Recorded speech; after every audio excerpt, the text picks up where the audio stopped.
Hi, today's video is don't squat like Sam Sulek, squat like this. So basically squat properly with correct form and flexibility and mobility. I'm Joe Smiles. I'm an expert in musculoskeletal rehab. I work with the renowned surgeon. We have patients in London. I'm a personal trainer. I train people all around the globe.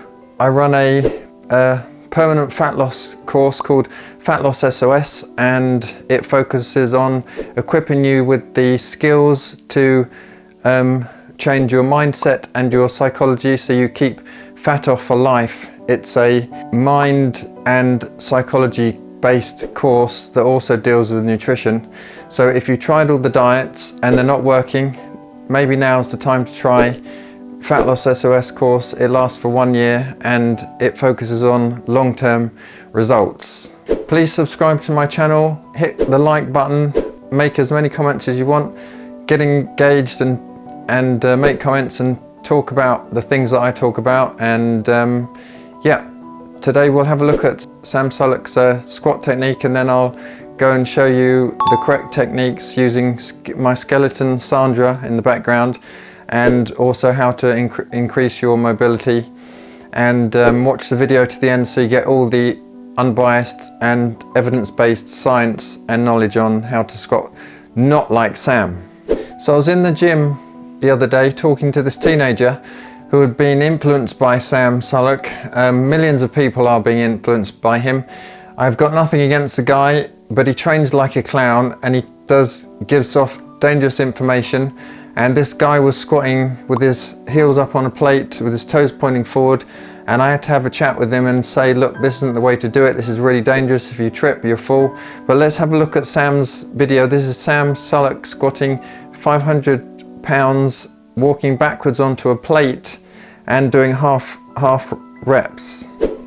So, really bad squats. Let me demonstrate how that was wrong using myself and also my skeleton Sandra. So let me firstly demonstrate what Sam was doing.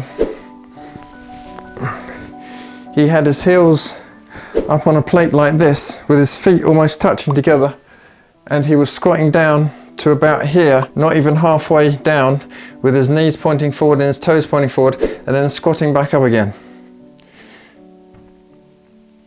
So his heels were raised about 1.5 inches off the floor.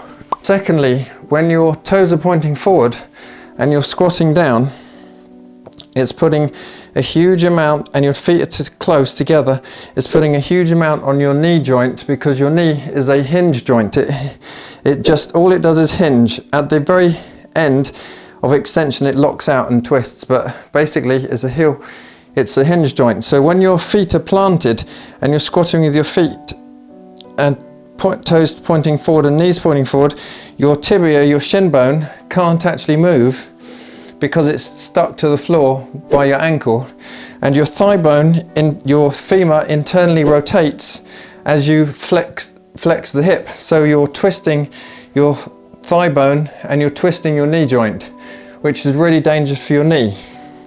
And that applies when he's standing on the plate, squatting down like this with his knee joints being twisted inwards because his toes and knees are pointing forward.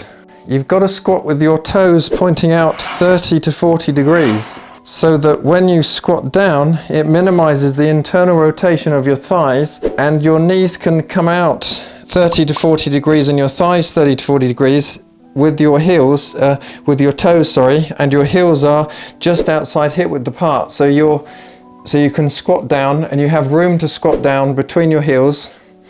And also when your thighs are pointing out, when you extend back out of the squat, it works and activates more of your gluteal muscles and your smaller gluteal muscles, the medius and minimus muscles. So that's why you should have your heels hip width apart, toes out 30 to 40 degrees, squat down with your knees outside the medial malleolus, this joint here, this bony joint here. Thirdly, he's only squatting partially of the way down with his heels raised.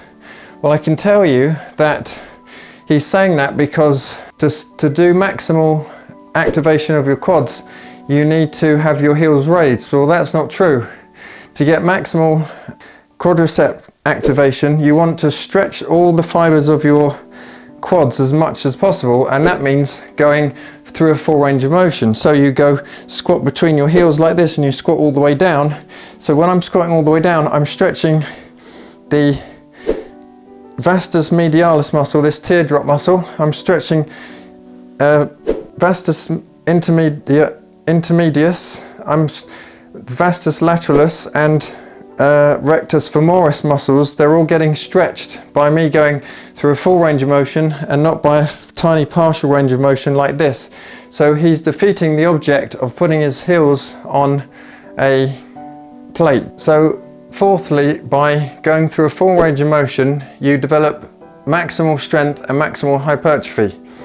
You also don't just develop the quads when you go through a full range of motion, you develop some of your hamstrings and your glutes, because they all work together. All the muscles that cross the knee joints and the hip joints when you squat work together and they all build together. So that's why your quads and your thighs look really good when you squat.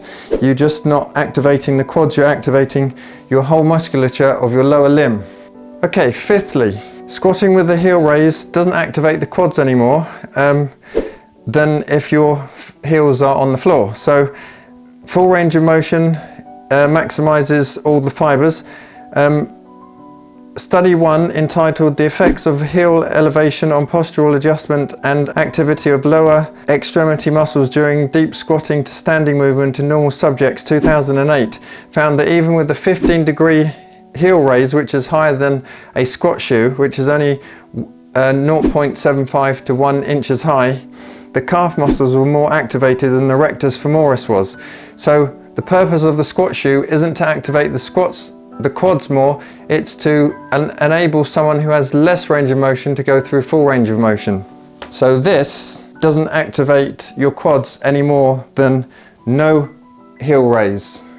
Okay, so we can also back this up with another study. Second study, effect of heel lift insoles on lower extremity muscle activation and joint work during barbell squats, 2022, pretty much brand new study.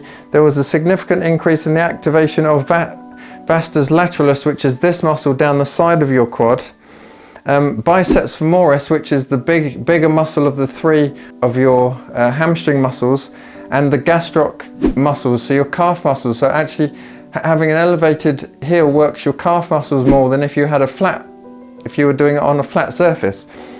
So having a heel raise doesn't work your vastus medialis, this teardrop muscle that everyone wants to have. It didn't work the rectus femoris or the vastus intermedius, which are the muscles that run over the top of each other down the middle of the thigh. In this study, it used heel lifts that were both higher and lower than the squat shoes, which are between 0.75 and 1 inches high. So it doesn't matter if you lift in bare feet or whatever, the key thing is you're not getting any more activation of your quads by having a heel raise. It's purely for mobility. My sixth point, let's look at my posture with elevated heels on plate compared to, or imagine these are squat shoes, and no elevation of my heels, and you'll see that my posture is the same. That's because I've worked on mobility and flexibility by doing what I call a drill that I do with clients and patients called a squat mobility drill, which I'll show you how to do. And you need to put a bit of time into that in order to get the squat correct so that you can get maximal muscle gains out of your quads and muscle size. So we have the bar on my back, I have my heels just outside my hips, my toes are out 30 degrees, 40 degrees, I squat down, all the way down, see the angle of my back, and my crease of my hip is below my knees. Now if I take my feet off I'm in exactly the same position because I've got perfect squat mobility no issues with my posture and my flexibility.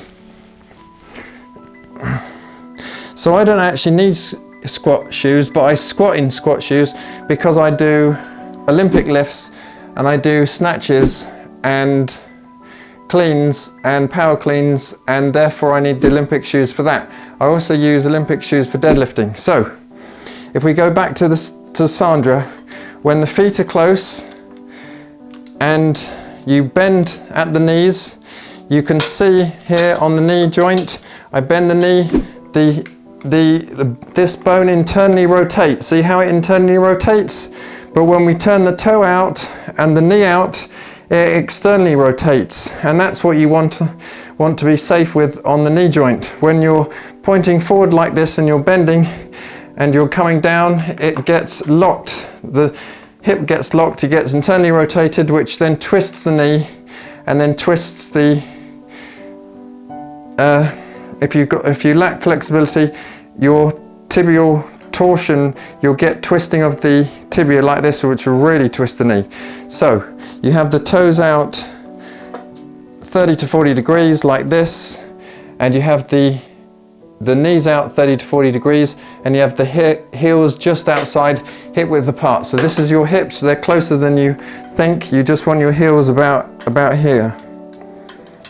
Okay, so I'll demonstrate the squat mobility drill.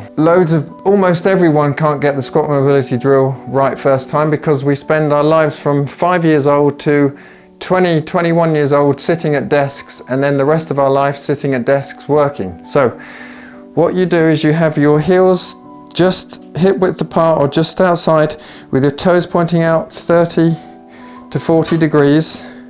You squat down, you put your elbow on the inside of your knee, both of them, and your hands together like you're praying, and you sink your bum as low as you can between your heels, pushing your knees out with your elbows. If you can't do that because your back is rounding so much, the reason why your back is rounding isn't because you've got lack of flexibility in the ankles, which most people believe. It's because you've got lack of flexibility in the hip the thigh adductor muscles, ADD, adductor muscles. And what they're doing is they're pulling your legs in, which then internally rotates the femur, which then you'll find that what will happen is, as you squat down, your feet will start turning out like this. That's because you're getting tibial torsion and external rotation on the shin bone, and then the foot will collapse in, your arch will collapse, so you get pronation of your foot. So to avoid all that, if you can't start off doing this properly with your feet in alignment, with your knee outside of your medial malleolus, which is your inside ankle bone, you hold on to a post and you squat down, and you practice for a minute, and then you release for a minute, and you practice for a minute, until eventually you can get to this position holding onto a post, and then you let go of the post, and then you put your elbows into your knees like this, and eventually you get into this position. So then you can squat with the bar perfectly comfortable, with no problem at all, no flexibility issues with your inner groin muscles that are the things that are holding you back from squatting normally. If you're squatting like this and you can only make it down here, you can't squat. Do not squat until you get the squat mobility drill right, which might take up to 4 weeks before you can start squatting properly. Hope you enjoyed the video, hope you got a lot of information out of it.